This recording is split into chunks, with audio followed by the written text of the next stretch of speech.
Okay, so now we're looking at finding the gradient of a particular graph. So gradient talks about the steepness of a slope.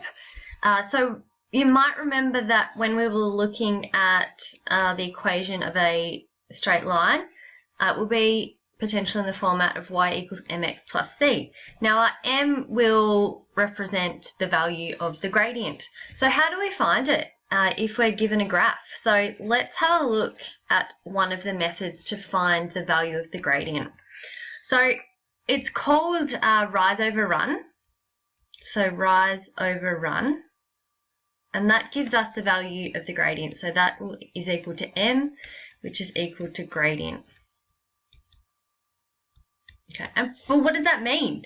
How can we actually apply that? So what it means is that, for example here, they've got that the road will rise vertically 1 metre, so it goes up 1 metre for every 4 metres that you travel horizontally. So travelling horizontally. Okay, so the rise is 1, so we would put a 1. And that's over a run of 4. So it's 1 over 4.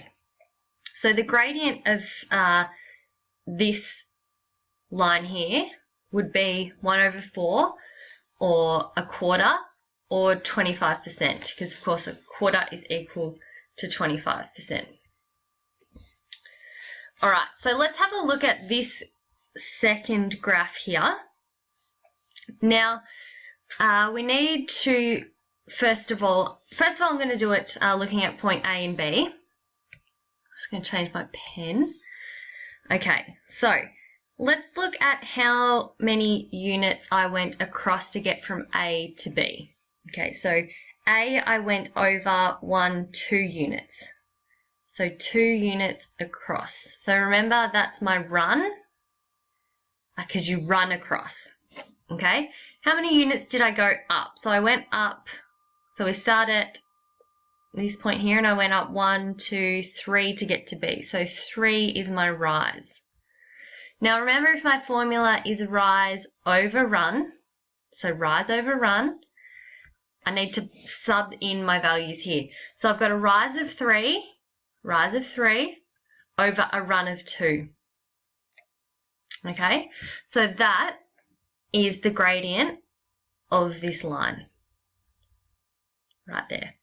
Okay, how about if I changed it, threw in a different scenario here, and I was looking at actually how did I get from A to C, and will that change the value of my gradient? Okay, well, let's work it out. So my new run is going to be 1, 2, 3, 4. Okay, so I've got a run of 4. What's my rise? I've got 1, 2, 3, 4, 5, 6. Okay, so I've got a rise of 6. So 6 is my rise. Now remember, you've got to put it in the formula as rise over run. So my rise was 6, so it'll be 6 over my run, which was 4. Okay, now 6 over 4 I can simplify. Okay, so I'm going to divide my 6 by 2. Which will give me 3, and divide my 4 by 2, which will give me 2. So I've got a 3 over 2. Okay, so I've got a gradient of 3 over 2, and it's actually the same.